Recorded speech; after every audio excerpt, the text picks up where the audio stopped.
exactement le même système de valeur. On a deux profils totalement différents. Mais en termes de valeur vraiment précise reliée à l'entreprise, mais aussi à nos intérêts personnels, c'est extrêmement similaire. Nous, de notre côté, on a tout simplement, c'est notre point de différenciation. De notre canot, si on veut différencier avec un autre, mais c'est toutes les valeurs qui viennent avec le canot. Tu n'achètes pas seulement une embarcation qui flotte, tu achètes un système de valeurs, tu achètes un produit qui permet de préserver les milieux naturels, tu achètes aussi un héritage, tu achètes une vision. Donc, c'est pas seulement le produit comme tel. Au moment où on se parle maintenant, on est 16. En haute saison, on tombe à 22. Donc, il y a une croissance qui était quand même forte. Au départ, quand on a démarré l'entreprise, on était 5 employés à temps plein. Il y a une approche holistique, je pense, au modèle d'affaires. Le but, c'est d'utiliser notre entreprise comme une force de changement.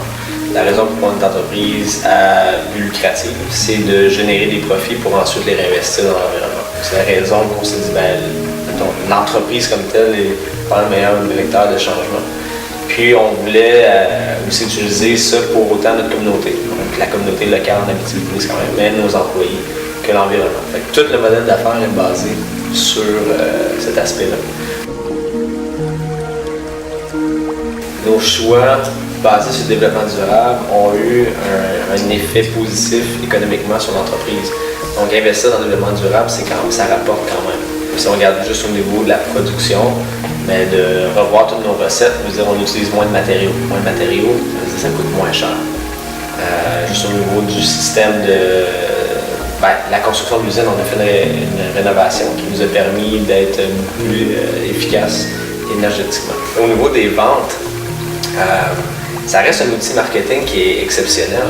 Je pense que la différence, c'est on peut l'utiliser comme outil marketing en disant on met une feuille verte sur tous les produits pour faire semblant qu'on est vert.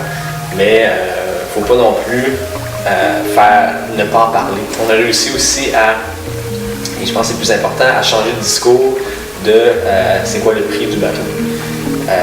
Prix égal ou même à prix plus élevé, on va remporter souvent. Parce que les gens finalement croient à cette valeur-là ou à la vision qu'on a. C'est quand même un grand défi dans un milieu manufacturier. On a rapatrié le plus possible notre réseau d'approvisionnement au Canada, puis la plupart au Québec et en Ontario. Ensuite, le mode de fabrication aussi a quand même été optimisé pour réduire les pertes, puis optimiser la longévité des produits. Dans notre cas, on a décidé de travailler avec des produits composés, fibre de verre, carbone, Kevlar, pour que les embarcations soient beaucoup plus solides, plus légères, donc c'est des avantages, mais aussi plus durables. Donc on parle d'une durée de vie d'environ 50 ans pour nos embarcations. Et ont quand même la possibilité d'être réparables continuellement. Si on compare, par exemple, avec une embarcation qui est à moindre coût, qui est fabriquée soit à l'extérieur, souvent en Asie, ils vont être fabriqués à matière de plastique.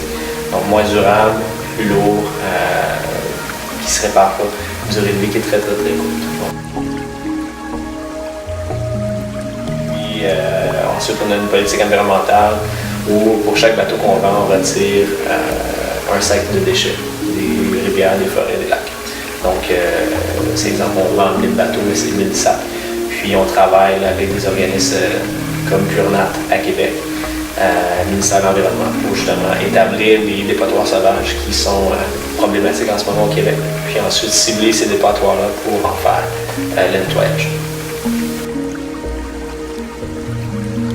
Pour ça, en ce moment, il y a un étudiant en environnement de l'Université de Sherbrooke qui va probablement faire sa maîtrise chez nous pour évaluer l'impact environnemental de chacun de nos bateaux. C'est quoi l'empreinte écologique de chacun de nos bateaux? Mais peut-être qu'après cette étude-là, on va se rendre compte que notre réelle charge environnementale, c'est 2, 3, 4 sacs de vidange par canot. Donc là, ça va déterminer aussi c'est quoi la nouvelle cible pour nos nettoyages.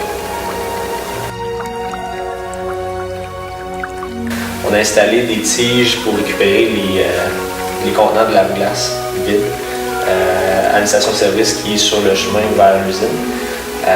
Ça permet deux choses. Les stations-service, la problématique, c'est que tous ces gallons-là usés ne sont pas recyclés, ils sont juste mis à la poubelle. Puis nous, ce qu'on fait, c'est qu'on les récupère.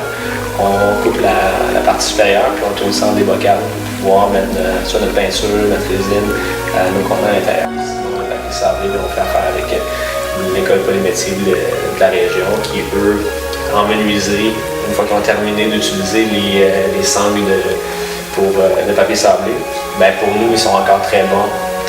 Ces matériaux sont très bons pour pouvoir sabler les matériaux de canne. Donc, c'est des petits détails comme ça qu'on essaie d'améliorer. On est loin d'être parfait, mais à chaque étape, on essaie de voir comment on peut s'améliorer.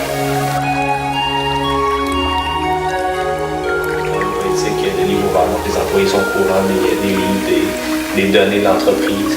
On a aussi un programme de ristourne pour les employés, donc 5% des profits redonnés aux employés. Ensuite, on a la politique qui est ouverte. Donc, chaque employé a accès au quai à Guillaume, qui est à Rwanda, pour utiliser les produits en tout temps avec la famille et leurs amis.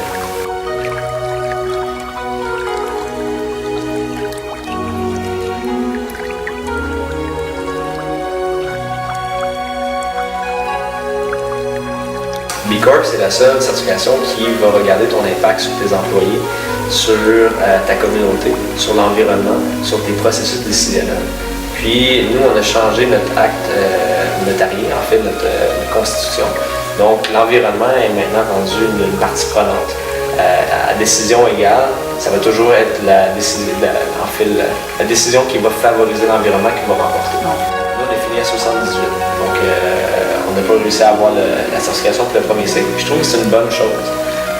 Ça m'avait quand même étonné qu'une jeune entreprise manufacturière dans le composite puisse avoir une certification avec toutes les étapes qu'on fait.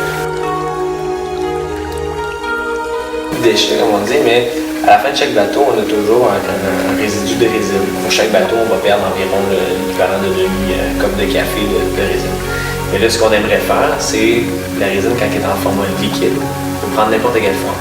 Est-ce qu'on peut avoir juste des moules à côté des postes de travail, puis tu peux juste prendre ce liquide-là, tu le mets, ça devient des porte-clés, ça devient... En fait, utiliser la résine qui va devenir dure de toute façon, puis lui donner déjà une deuxième transformation. Le deuxième enjeu, c'est de trouver un matériau qui va remplacer le composite, parce que le composite et la résine, en tant que tel, c'est des très très bons matériaux, parce qu'une fois que c'est figé, ça dure, ça se répare, tout ça. Par contre, c'est quand même un matériau qui n'est pas 100% environnemental dans sa première transformation. Donc là, on essaie de travailler avec la fibre de lin et une résine écologique. La matière première, c'est l'outil qu'on utilise le plus à plus grand volume. Les enjeux en ce moment, c'est les seuls déchets qu'on produit, c'est les restants de composite.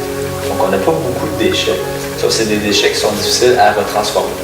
Donc on a approché une école de composite à Saint-Jérôme qui font des tests que sur les matériaux de composite pour savoir comment on peut recycler. Donc là, on a fait des tests à savoir si on peut prendre ces résidus-là, les déchiqueter et les mettre dans du béton. Donc ça deviendrait une espèce d'agent remplisseur dans le béton, ce qui ferait qu'on serait à zéro déchet.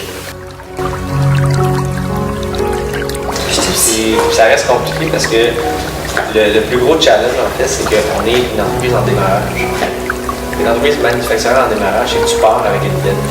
C'est ça aussi l'espèce de réalité. Il faut quand même être conscient que c'est utopique de penser que tu vas avoir une entreprise qui est 100% verte dès le départ. Par contre, je pense que c'est vraiment l'intention qui compte. C'est à la base de notre entreprise, c'est dans les missions profondes de l'entreprise.